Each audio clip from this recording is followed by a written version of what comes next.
to Big Sky Traditions. This is just a short little episode, or just a little teaser, just to introduce basically this amazing new series we have coming up on Big Sky Traditions, and this amazing stuff that's going on with the East Anglia Traditional Music Trust and the Vaughan Williams project. I'm at FolkEast currently, which might explain the generator you can hear in the background and some of the other noise, and I'm joined by Alex and Nikki. Hello. Wonderful.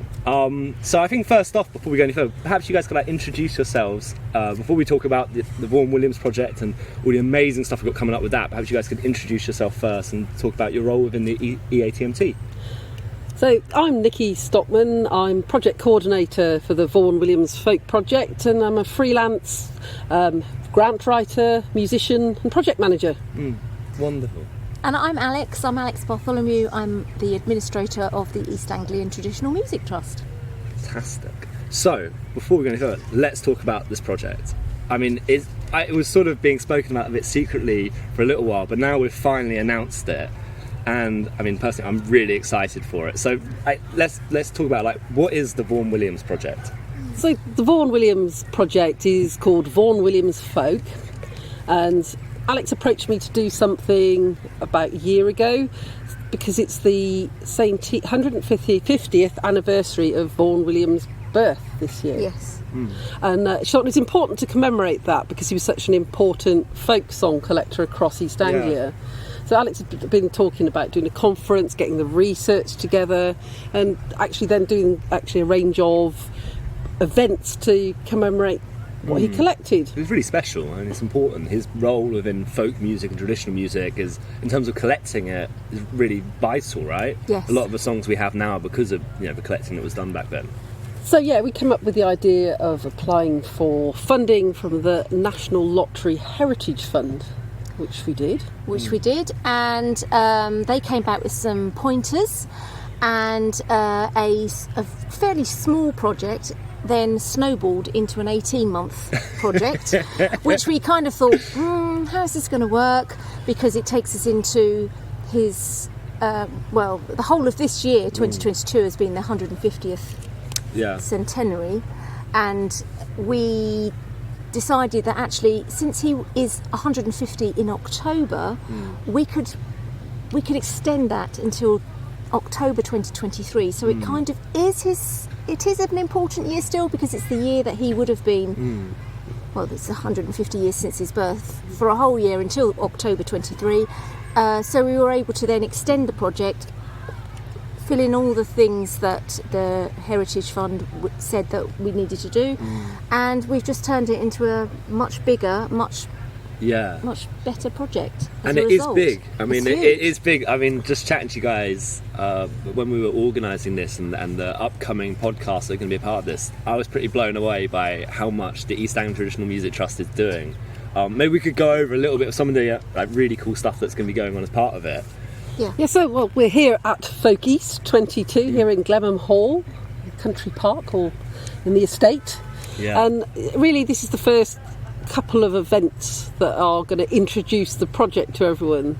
So tomorrow on Friday we've got Alan Helsden and Chris Holderness giving a talk about the collections of the songs that Vaughan Williams collected in sort of Norfolk and specifically King's Lynn, and a lot of important new information that they've discovered. And they'll also be playing some tunes, and there'll be some recordings of some of the songs being sung. So the first thing is the sort of researchy academic talk, and then in the afternoon we are working alongside FolkEast and the Youth Moot at FolkEast, and we're working with Finn Collinson and Emma Beach, who they're friends and they're also band members, and they're going to be teaching one of the folk songs that Vaughan Williams collected in Suffolk when he visited in 1910. Fantastic. And they'll be teaching people a tune and a song, and we'll be filming that, and that will be part of our launch, which then happens at Traditional Music Day on the 10th of September. So the official launch of this project is the 10th of September on Traditional Music Day. So as well as launching a programme for youth, for people aged 16 to 25 that day. We've got a local a folk band from Essex called Potiphar's Apprentices, and also one of their members, Sue Cubbin, is an expert on the Essex collecting of Vaughan Williams, so they'll be performing an illustrated talk, singing a lot of the songs collected in Essex at the same time, so people can come along, and it's free of charge in Stowmarket Church, so hopefully we get as many people as possible to learn about the Essex collections, and also to find out what we're doing, and to get lots of people, young people, signed up to try and get involved in the project. So yeah, the young person part's what for me, as making this series of podcasts, what I'm really, really excited about, because I think there's so much potential there for creativity and new interpretations of this kind of traditional material. So perhaps we could talk a little bit about what is the youth side of this project. Yeah, so opening from September the 10th till the end of October, there'll be a period of time where young people can send us a short video introducing themselves with also a bit of music that they play or sing, and they can email that to us, and then we'll be choosing 8 lucky people that can be enrolled onto our youth mentoring programme, where they get to work with Finn and Emma for the coming year, and then to form a really exciting showcase of Vaughan Williams music reinterpreted here at FolkEast exactly this time next year. And that showcase will also be repeated in Stowmarket at Traditional Music Day on the first week of September 2023.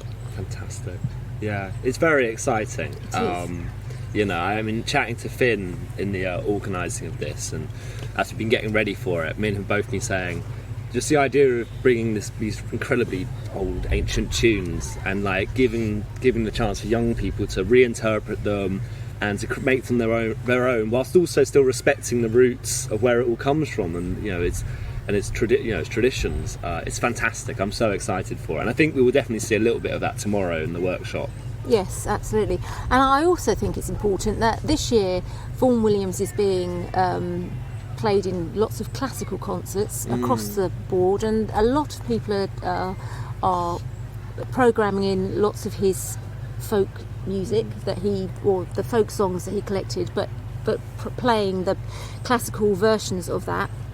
But I don't think there's anyone else going quite back as far back to the roots as we are. So it's quite a special thing. But it's also, a lot of the manuscripts that Vaughan Williams collected, of which there are hundreds, haven't really been brought together in a really accessible form. So you can't just go out there and say, oh, what song was collected from my village? Yeah. You have to go to the Vaughan Williams Memorial Library and look at the sort of scribblings of Vaughan Williams and try and interpret and turn that into a song. Whereas we're also hoping to produce a range of material with our researchers to make a lot of the music really easily accessible, so you can hear a recording, you can find the dots, the musical dots, and you can see the words and bring it all together, so you could take it home and learn it yourself. Yeah, that's another important aspect. And material, right, which is going to be accessible for schools, right, and young people. Yes. So that's another part of it, is making Vaughan Williams accessible to children, which is actually I've not really heard much of that ever being done before. No, we'll be producing resource packs for schools. Yeah, we're also hoping to engage and also film a whole range of schools and community choirs, community orchestras, anyone that wants to work with us to take the manuscripts and recreate them and get them out there. And we'll be helping them, producing the resources, but we're also hoping then to get a bank of videos and audio of them performing the songs or tunes. Absolutely. And of course there's a research day, right? There's a conference happening. I can't quite remember the date exactly. Yeah, the research conference is on Saturday the 26th of November at the Mix in Stowmarket. Fantastic. And that's again is free of charge, so we're going to get all the researchers from the 4 counties of East Anglia together to talk about their research and to identify gaps, to bring it together and to make it more accessible. But also, and anyone that's interested, please come along and listen, share your ideas. Yeah. It seems to me like the key word in all of this is it's free, right? Like all of this is, we're offering the EATMT is so much is being offered and put out there for people. I just think that's really fantastic. Well, that's really thanks to the National Lottery Heritage Fund, really, and I suppose, as they say, to people buying lottery tickets means that they've got the money to hand out to good causes like Yeah. good projects like we're doing. Yeah. Yeah. No. So, alongside all of this amazing material, I'm actually going to be involved as well, working as a producer on Big Sky Traditions. So, obviously, I've been making episodes now and then for the East Anglia Traditional Music Trust on their podcast. But as part of this, I've been commissioned to make, I think it's 4 episodes. And they'll be coming out over the next year alongside all the other regular Big Sky Tradition contents. But alongside that, we're going to have 4 episodes which are going to be documenting the project and talking about, meeting the people involved in it, talking about where it's going, and following the young musicians on their journey eventually to FolkEast next year, right? And Yes. Traditional Music Day, where they're going to be doing their performance of their pieces and their interpretations, which I'm so excited for. It's going to be fantastic, and there's going to be videos as well, and photos. We're also and looking recordings. for. We'll be contacting people. We need to engage with people to help us film, and also there'll be opportunity to be trained as well. We're going to be holding a training event both with Jake on sound recording and podcasting, but also we're going to be engaging with people who can do the same for film. Yeah, I'm going to say I'm very excited as well to be running a training day, which we haven't quite confirmed the dates No, we for haven't yet.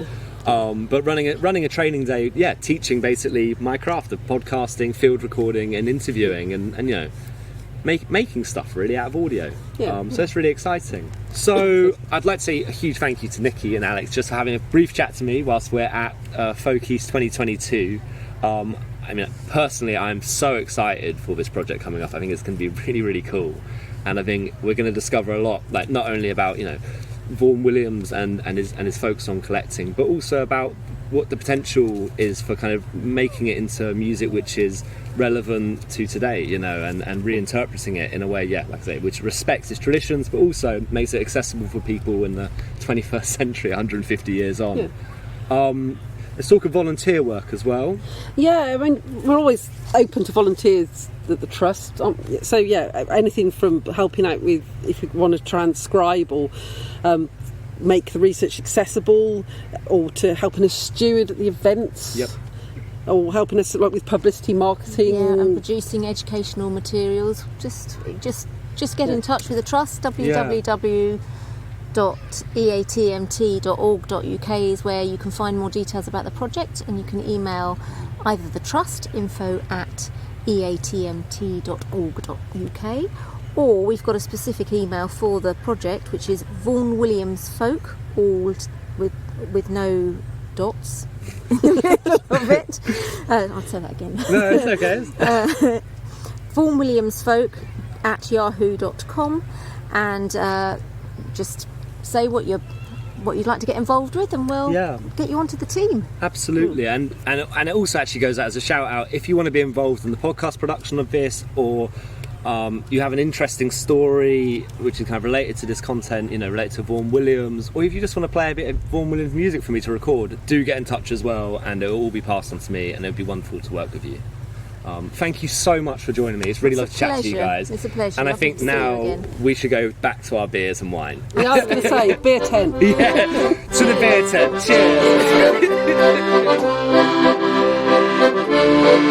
Cheers.